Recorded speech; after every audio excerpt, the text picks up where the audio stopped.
నువ్వు టెస్టులు చేయించి చీఫ్ ను కలు, నేను బ్యాంక్ వెళ్ళి డబ్బు తీసుకొస్తాను. అలాగే. సరోజకు నొప్పులు రావడానికి ఇంజెక్షన్ ఇచ్చావా? ఇచ్చేం డాక్టర్. నార్మల్ డెలివరీ అయ్యేలా ఉంది. వద్దుందా నీకు? మామూలుగా కనిస్తే మన హాస్పిటల్ కి లాభం ఏంటి? బిడ్డ అడ్డం తిరిగినట్టుందని భయపెట్టు. ఆపరేషన్ చేయమంటారు. 10 రోజులు బెడ్ మీద పడుకోబెట్టి 40,000 బిల్ తీసుకోవచ్చు.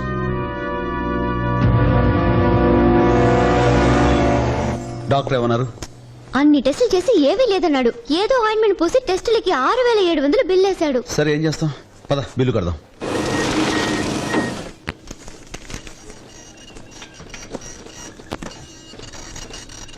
మీరు ఎమర్జెన్సీ వార్డులో ఉన్న పేషెంట్ సంజయ్ గారి భర్తేనా?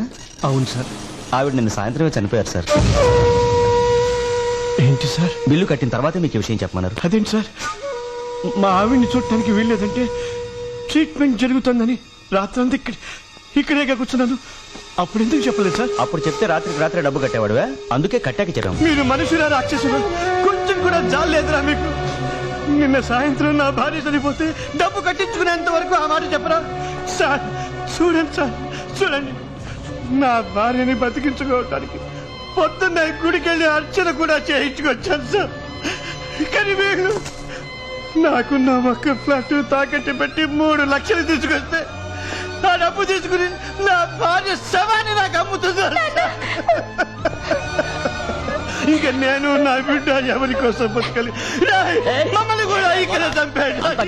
గవర్నమెంట్ హాస్పిటల్ చేర్పించాల్సింది. ఇంకే చెప్పేది పాపం, చాలా అన్యాయం కదా. నువ్వు పాపం తీసుకుని ఇంటికి వెళ్ళు, నేను తర్వాత వస్తాను. మీరెక్కడికి వెళ్తారు? చెప్పింది చెయ్యి.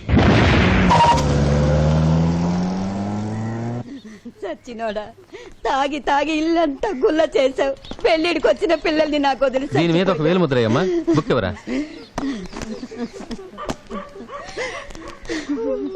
ఇదిగోనమ్మా, మీ ఆయన పొద్దున్నే చనిపోయినట్లు ధృవపరిచే డెత్ సర్టిఫికేట్ అమ్మ ఇది తీసుకెళ్తే గానీ శ్మశానంలో శవాన్ని కాల్చనివ్వరు. ఇదిగో తీసుకో.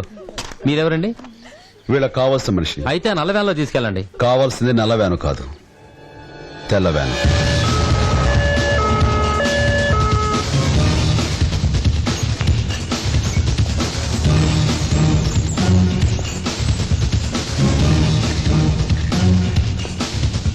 డాక్టర్, ఉన్నట్టుండి మా అన్నయ్య స్ట్రోక్ పడిపోయాడు. ఎంత ఖర్చునా పర్వాలేదు, మా అన్నయ్యని బతికించండి. ఓకే ఓకే, మేము చూసుకుంటాం, మీరు వెళ్ళండి. ఎంత ఖర్చునా సరే, ఖర్చు గురించి ఏమాత్రం వెళ్ళగలరు సార్.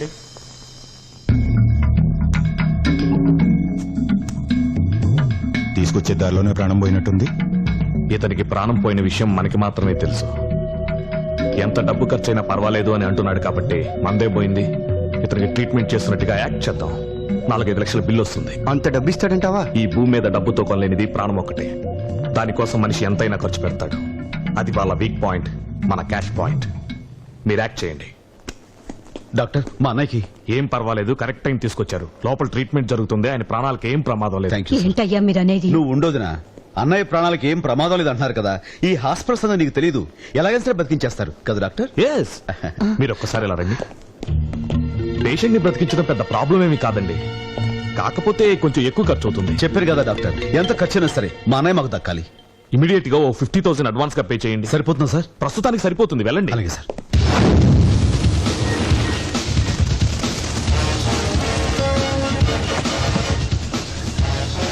చూడండి, పేషెంట్ పేరు మీద బిల్ ఇవ్వండి. Thank you sir. ఎక్కడికి వెళ్ళాడినా? డాక్టర్, అడ్వాన్స్ కట్ వచ్చేసాను. సరే, ఇక్కడే మా మెడికల్ షాప్ ఉంది, వెళ్ళి మెడిసిన్స్ పట్టండి. అలాగే. కాస్ట్లీవే కదా డాక్టర్? కొంచెం కాస్ట్లీగానే ఉంటాయి. బాగా కాస్ట్లీవే వాడదాం డాక్టర్. ఎలాగైనా సరే అన్నయ్య బతకమే మాకు ముఖ్యం. డోంట్ వరీ, ఈ విషయం మేము చూసుకుంటాం. ఫాస్ట్, త్వరగా వెళ్ళండి. అలాగే సార్.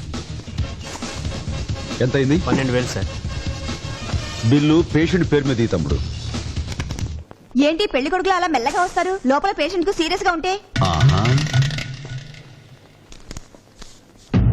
ఏ రోజీ, ఇది మన మెడికల్ షాప్ లో ఇచ్చి రిసిప్ట్ తీసుకురా. ఇదిగోనయ్యా, అన్ని సరిగా ఉన్నాయో లేదో చూసుకో. ఇక్కడ ఏం జరుగుతుందో నాకేం అర్థం కావట్లేదయ్యా. అప్పుడే ఏం జరిగిందమ్మా, ఇంకా ముందు చూడు. డాక్టర్, ఏం పర్వాలేదు. ఇంతకు ముందు ఊపిరి తీసుకోవటం కూడా కష్టంగా ఉండేది, ఇప్పుడు ఊపిరి బాగానే తీసుకుంటున్నారు. ఒక్క నిమిషం ఇలా రండి. ఇప్పుడు మనం ఒక పని చేద్దాం. ముంబైలో ఫేమస్ డాక్టర్ సతీష్ శర్మ మన తెలుగువాడే ఆహా. ఒక సెమినార్ నిమిత్తం ఇక్కడికి వస్తున్నారు. అతను ఎంగేజ్ చేసుకుంటే మనకి బాగా హెల్ప్ అవుతుందని నా నమ్మకం. కాకపోతే కొంచెం ఆయన బాగా కాస్ట్లీ, 2 లక్షల వరకు ఛార్జ్ చేస్తారు. డాక్టర్ ఎంత ఖర్చైనా సరే పర్వాలేదండి. అలాంటి డాక్టర్లు ఎందరో ఉన్నారో అంతమంది తీసుకోండి చెప్తాను. Okay, sure sure. Excuse me, ఏంటి దగ్గుతున్నారేంటి? స్కానింగ్ ఏమైనా చేయించాలా?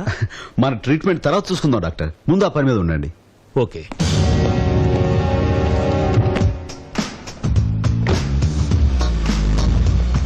Hello doctor Satish. Hello doctor. Welcome sir. Welcome. Hello.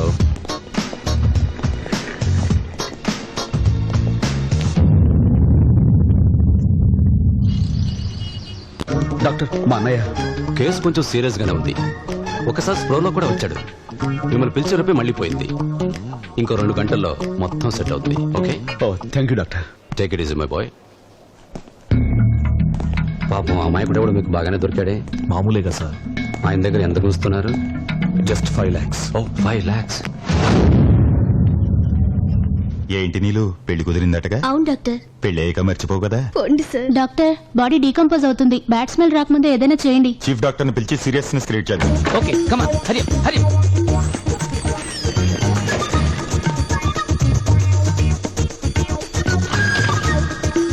Doctor don't disturb.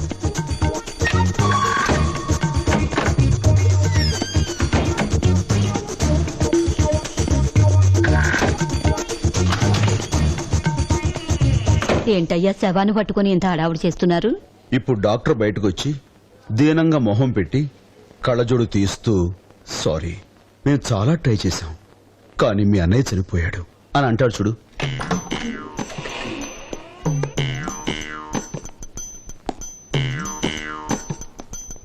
Sorry, మేము చాలా ట్రై చేశాం కానీ మీ అన్నయ్య చనిపోయాడు. ఇప్పటికి మీరు 3 లక్షలు ఖర్చు పెట్టారు. మిగతా 2 లక్షలు పే చేసి బాడీని తీసుకెళ్ళండి. ముందు మీరు 20 లక్షలు వీళ్ళ కడితే బాడీని తీసుకెళ్తాం. 20 లక్షలు మేం కట్టాలా? ఏంటి మీరనేది? డాక్టర్ల దగ్గర లాయర్ల దగ్గర అబద్ధం చెప్పకూడదంటారు కానీ మీ దగ్గర చెప్పకూడని ఇంకో మాట ఉంది. ఎంత ఖర్చైనా పర్వాలేదు కాపాడండి అని.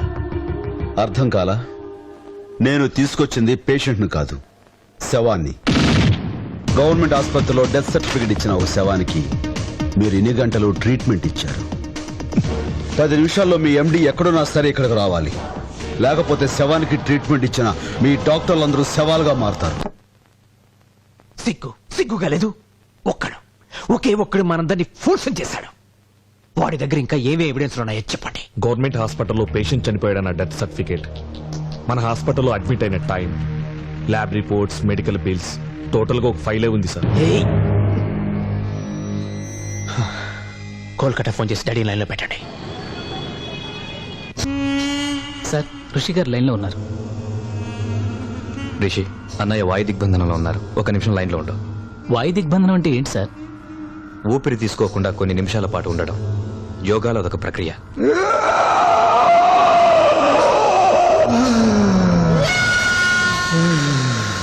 అన్నయ్య, రిషి ఫోన్.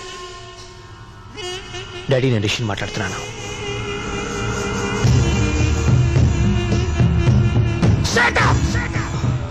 చూడు, అక్కడ హాస్పిటల్ కి ఏ డ్యామేజ్ జరిగినా అందరినీ ముక్కల కింద నరికేస్తాను. ఇండియాలో ఉన్న బిజినెస్ లన్నిటికంటే హాస్పిటలే మేజర్ బిజినెస్. నువ్వేం చేస్తావు నాకు తెలియదు.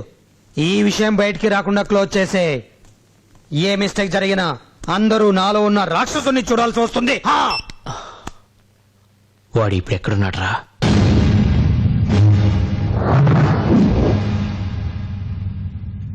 నువ్వు కూర్చోన్నా, నిలబడితే వాడికి మర్యాద ఇచ్చామనుకుంటాడు.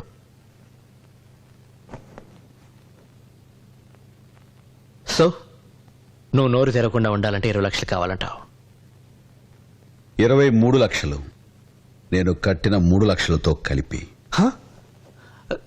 23?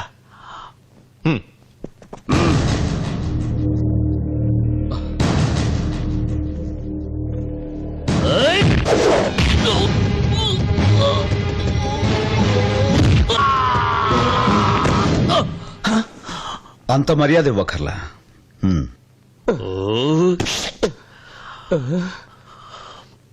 అన్నా నేనెవరిని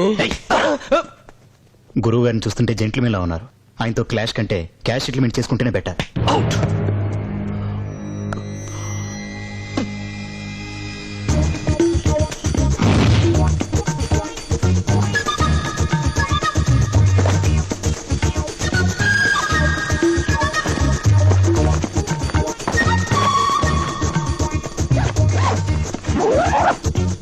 ఇవిగోనమ్మా, నీ భర్త సంపాదించిన 20 లక్షలు ఇందులో ఉన్నాయి.